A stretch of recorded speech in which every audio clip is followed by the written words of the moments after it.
É também graças à medicação que a Joana tem conseguido contornar os seus problemas alérgicos.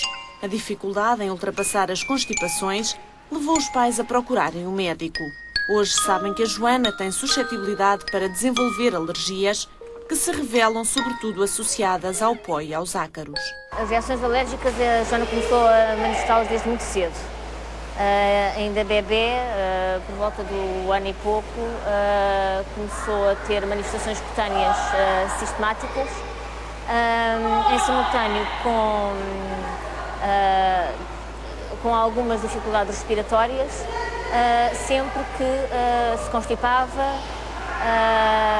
sempre que apanhava um vírus que afetava as vias respiratórias, mas principalmente tinha uma grande dificuldade de recuperar de qualquer situação destas.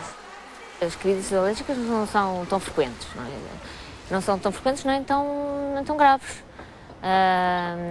E, portanto, ela tem uma qualidade de vida muito melhor, desde que faz tanto o tratamento com antihistamínico, como desde que faz a vacina. Esta medicação preventiva reduziu os episódios de alergia, contribuindo igualmente para uma melhoria significativa da disposição da Joana. Era ainda muito pequenina, mas já lidava mal com as crises. Aquele entupimento permanente do nariz causava-lhe perturbações auditivas, também alguma diminuição da audição. Sentir que não conseguia respirar, que tossia sistematicamente, que não ouvia bem, causava-lhe muita irritabilidade. E ela tem estado muito melhor em nível comportamental também desde que começava a fazer os tratamentos adequados. Tanto o pediatra como a médica alergologista incentivaram sempre os pais a terem uma vida o mais normal possível com a filha. Como a Joana gosta de água, optaram pela natação. Em casa, a receita passa pelo mesmo combate aos ácaros.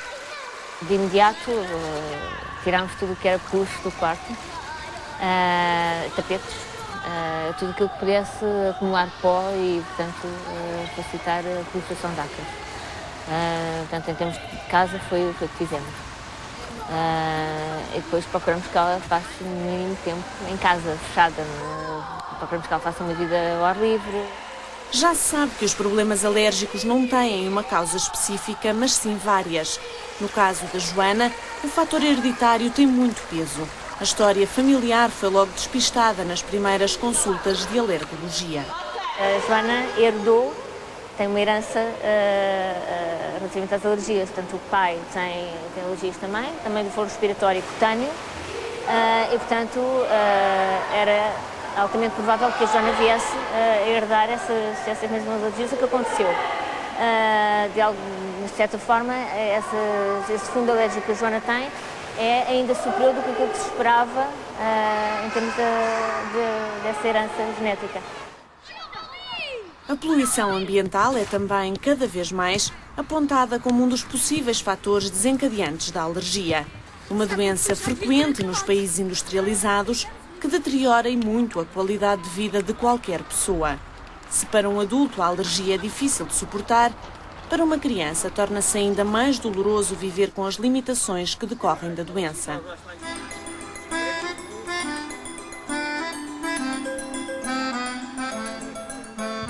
Mas desde que vigiados pelo alergologista e controlados pela medicação, o Pedro e a Joana têm uma vida perfeitamente normal. São duas crianças felizes que brincam e sonham como qualquer criança.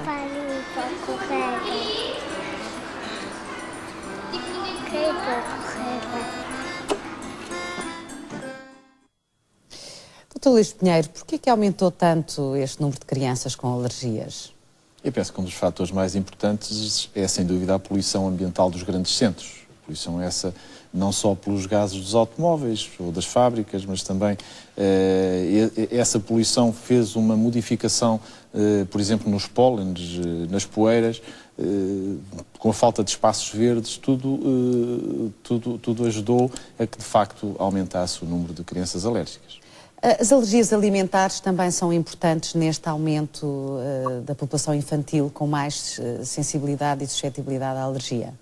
Eu penso que elas também têm uma fração de culpa neste aumento das alergias nas crianças. tanto pelo tipo de rações que são hoje utilizadas para fazer crescer a parte dos animais, ou os peixes, ou mesmo a criação, assim como os aditivos que são adicionados a esse tipo de alimentos.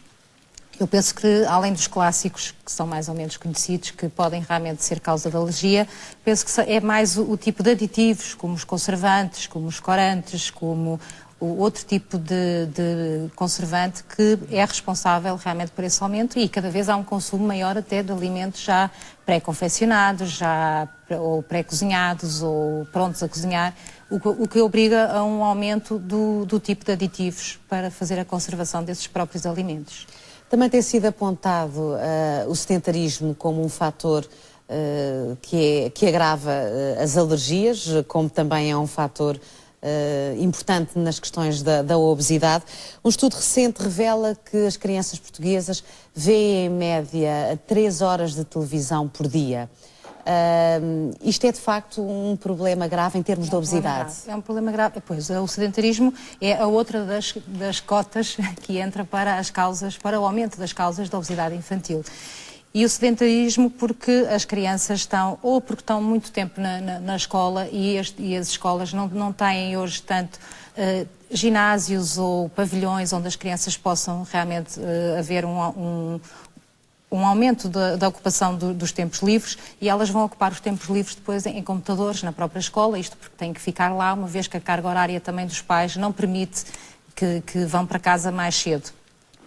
E assim as escolas não têm este tipo de ginásio, ou quando têm não está realmente adaptado, ou porque não é coberto, ou porque não tem as condições mínimas para a prática do exercício físico.